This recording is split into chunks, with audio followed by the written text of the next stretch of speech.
Hello guys, welcome to my Facebook page and YouTube channel. সকলকে জানাই নমস্কার। আজকে আমি আরও একটা মজাদার রেসিপি ভিডিও নিয়ে হাজির হয়েছি। আজকের এই রেসিপিটা আমি বাসন্তী পোলাওয়ের সাথে এনজয় করেছিলাম। এই বাসন্তী পোলাওয়ের একটা ডিটেল রেসিপি ভিডিও অলরেডি আমার ফেসবুক পেজ এবং ইউটিউব চ্যানেলে অ্যাভেলেবেল আছে। যারা এখনও দেখেননি তারা গিয়ে দেখতে পারেন। আজকের রেসিপির নাম চিকেন কষা। তাহলে চলুন দেখে নিই আজকের রেসিপিটা আমরা কীভাবে বানিয়েছিলাম। প্রথমেই আমরা কাটাকুটিটা কমপ্লিট করেছিলাম। একটা বড় সাইজের আলুকে ভালো করে খোসা ছাড়িয়ে ডুমো ডুমো করে কেটে নিয়েছিলাম।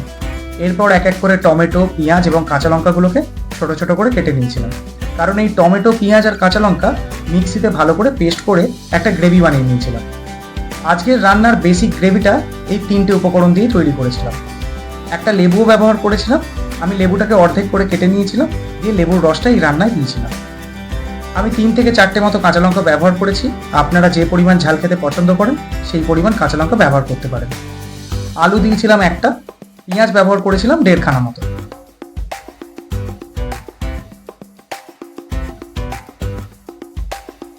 এই দেখুন, এক এক করে কেটে রাখা পেঁয়াজ, টমেটো আর কাঁচা লঙ্কা দিয়ে ভালো করে একটা ফাইন পেস্ট বানিয়ে নিয়েছিলাম।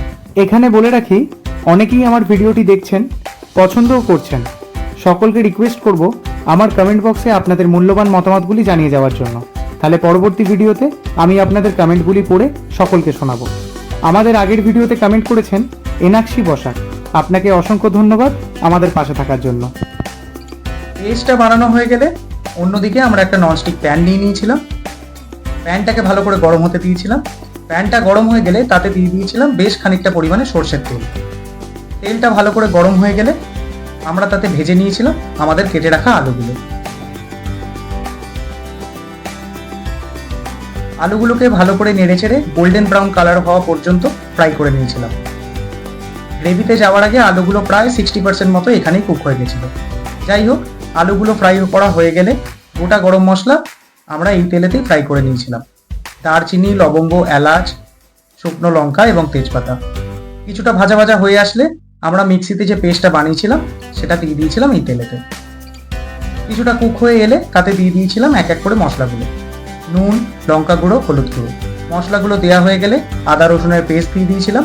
পেস্টটা দেওয়ার পর ভালো করে কষিয়ে নিয়েছিলাম। গ্রেভি থেকে যখন তেলটা ছেড়ে গেছে তখন তাতে দিয়ে দিয়েছিলাম আমাদের ফ্রাই করে রাখা আলুটা এবং চিকেনটা, দিয়ে ভালো করে নেড়ে চেড়ে মিক্স করে নিয়েছিলাম।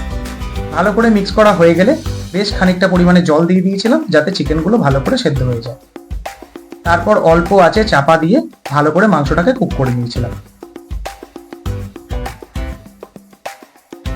কিছুটা এই ধরনের কন্ডিশন হয়ে গেলে আপনার রান্না প্রায় 70% ডান।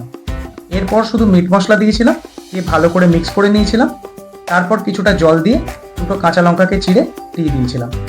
তারপর আরও 2 থেকে 3 মিনিট মাংসটাকে ভালো করে কুক করে নেওয়ার পর ওপর থেকে শাহি গরম মশলা ছড়িয়ে ভালো করে মিক্স করে বাসন্তী পোলাওয়ের সাথে এনজয় করেছিলাম। আমার ফেসবুক পেজে এবং ইউটিউব চ্যানেলে এর আগেও আমি একটা কষা মাংসের রেসিপি ভিডিও দিয়েছিলাম।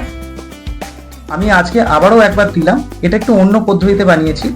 আগে যে মাংসের রেসিপিটা দিয়েছিলাম তাতে আমি সব সবজিগুলো হাতে করে কেটেছিলাম, এটাই আমি মিক্সিতে ব্লেন্ড করে ইউজ করেছি। যাই হোক, আজকের রেসিপি ভিডিওটা যদি ভালো লেগে থাকে তাহলে লাইক, কমেন্ট, শেয়ার করতে ভুলবেন না।